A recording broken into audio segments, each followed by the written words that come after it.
सुंदर तो वो कामदेव है। लेकिन कामदेव की सुंदरता से भी सहस्त्रों गुना सुंदर परमात्मा है। एक अंतर है। कामदेव की सुंदरता ये आसक्ति उत्पन्न करती है, रूपाशक्ति। और भगवान की सुंदरता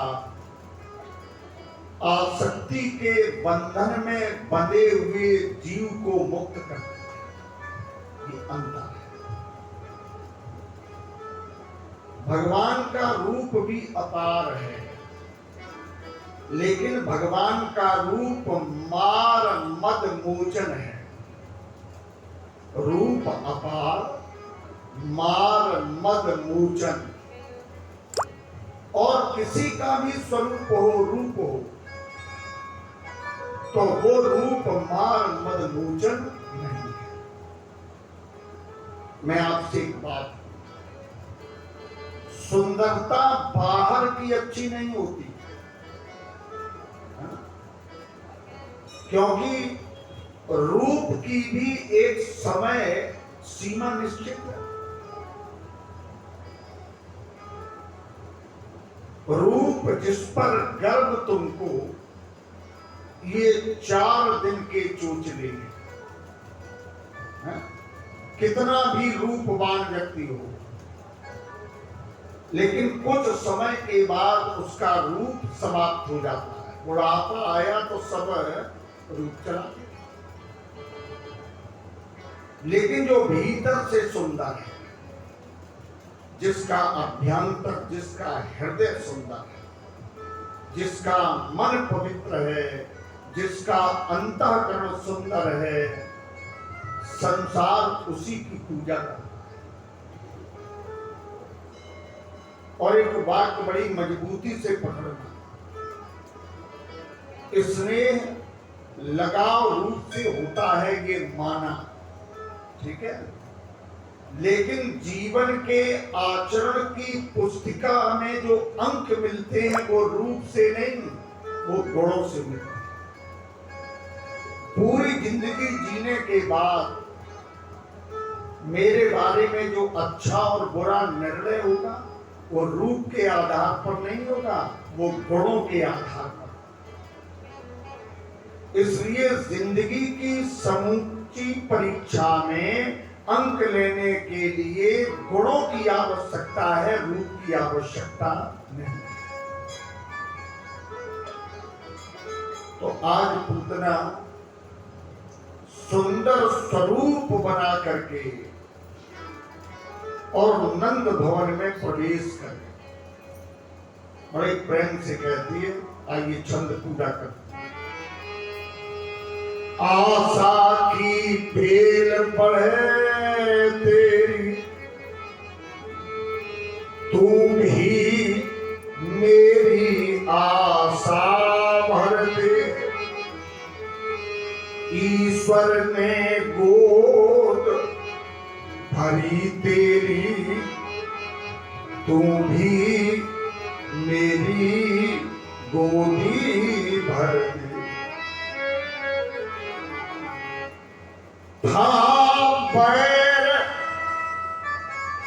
प्रेम के पर्दे, वह प्यार मौत का आंचल था। मानो घट था वह सोने का, लेकिन भीतर से भरा हलाहल था। विष रस भरा कनक घट जैसे। मैया यशोदा की निकल गई और बोली, बहन क्या पहचाना नहीं? सो यशोदा ने कुछ असमंजस प्रकट किया पहचानने में, तो ये बोल पड़ी, बोली पहचाना नहीं? अरे हम लाला की मौसी लगती हैं, मौसी। तो मैया यशोदा ने इसको निकट बुलाया और बड़े आदर के साथ बैठा, क्योंकि जब मायके की है तो प्रेम तो हो, निकट बैठा और कहती है मैया यशोदा कि लाला पालने में अभी अभी सोया है, जगाना मत। अगर देखना चाहती है तो दर्शन कर ले और उसके बाद वापस। अब चूंकि मौसी बन करके गई तो भले ही इसमें ममता ना हो, लेकिन ममता का अभिनय पूरा कर रही है ना। और माता में, मौसी में होती क्या है? ममता। और ममता जब पिघलती है माता की तो अपनी संतति को वो वात्सल्य सुख के रूप में प्राप्त है, और मां भी वात्सल्य सुख का अनुभव करती है। मैया यशोदा की इतनी बात सुनी तो पूतना भगवान के पालने की ओर चली। जगत के पालक, पालक बन करके पालना झूल। देखो ये प्रभु की लीलाएं।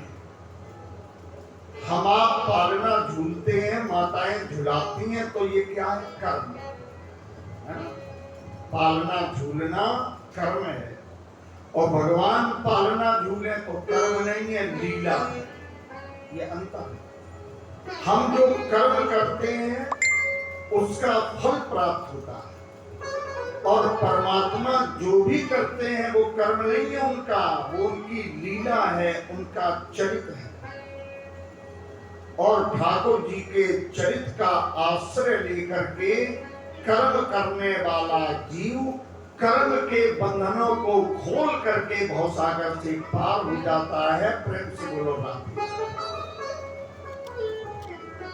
तो आज निकट गए, भगवान ने विचार किया कि मेरी मौसी आ रही, और पहला पाला हमारा मौसी ही जिसे पाला। तो ठाकुर जी ने अपने नेत्र बंद कर, अब जरा भावुक होकर बोलते लगा। भगवान ने नेत्र बंद क्यों किए? क्योंकि पूतना दुष्प्रवृत्ति है, पूतना बुराई है, और भगवान नेत्र बंद करके हम सबको शिक्षा देते हैं कि बुराई का हमें दर्शन नहीं करना चाहिए। किसी में भी बुराई है तो उस ओर से हमें अपनी दृष्टि बंद कर लेनी चाहिए। और जिंदगी निकल गई दूसरों में बुराई देखते देखते, तो अपने कल्याण का मार्ग कब बनाओगे? और मैं एक बात कहूं, अनुभव करना, दृश्य का दर्शक पर सीधा प्रभाव पड़ता है। जिस वातावरण को देखेंगे, जिस वातावरण में रहेंगे, जैसा चिंतन करेंगे, जैसा ध्यान करेंगे, उसका प्रभाव आपके स्वभाव पर आने लगेगा। इसलिए वो दृश्य, वो चिंतन मत करो जिसका हमारे जीवन पर प्रतिकूल प्रभाव पड़े। अगर देखना ही है तो अवश्य देखिए देखन जोगू, जो देखने के योग्य है उसको देखिए, और जो देखने के योग्य नहीं है, जिससे हमारा स्वभाव बदल जाए, वहां अपनी दृष्टि मत डालिए, नेत्र बंद कर लीजिए। अंग्रेजी के विद्वान कहते हैं society is the fresh living in by the environment. संस्था का निर्माण वातावरण से होता है। हम जिस प्रकार के वातावरण में रहते हैं वैसा ही चिंतन करते हैं। इसलिए अच्छे लोगों के बीच बैठिए, अच्छी संगत कीजिए, अच्छा काम कीजिए, अच्छा सुनिए, अच्छा सोचिए। वेद में तो मंत्र ही है, भद्रम सूर्याम, है ना, भद्रम कल्याणकारी बात सुने और कल्याणकारी दृश्य देखें। हमारे आचार्य लोग मंत्र बोलते हैं। तो अगर बहुत कुछ नहीं याद रख सकते तो जो सूत्र हैं उन्हें जरूर याद रखना। इसलिए भगवान ने नेत्र बंद किए। एक दूसरा भाव, इसलिए भी ठाकुर जी ने नेत्र बंद किए ताकि पूतना ये समझे कि लाला सो रहा है। एक तीसरा भाग, भगवान ने इसलिए भी नेत्र बंद किए कि अगर भगवान नेत्र खोलते और दृष्टि पूतना पर चली जाती तो ये भगवान को जहर न पिलाते, क्योंकि परमात्मा की दृष्टि की विशेषता है, जब ये दृष्टि पड़ती है तो विष अमृत हो जाता है, राक्षसता साधुता में बदल जाती है। कुछ लोगों की दृष्टि का अपना महत्व होता है। प्रेम से बोलो राधे। परिवार में, घर में कोई अच्छा पुरुष आ जाए तो वहां का वातावरण, वहां की फीलिंग अलग होगी, और बुरा व्यक्ति आ जाए तो परिवार में, घर में भी कुछ न कुछ बुराई आने लगती है। भगवान केवल दृष्टि डाल दे, भगवती केवल दृष्टि डाल दे, कल्याण हो जाएगा। और रावण इसीलिए कहता है कि तब अनुचरी कर्मपन मूरा, लेकिन एक बार विलोक मम पूरा। देवी की दृष्टि पड़ जाए निहाल हो गया, परमात्मा की दृष्टि पड़ जाए जीव का कल्याण हो। तो भगवान ने अपने नेत्र बंद कर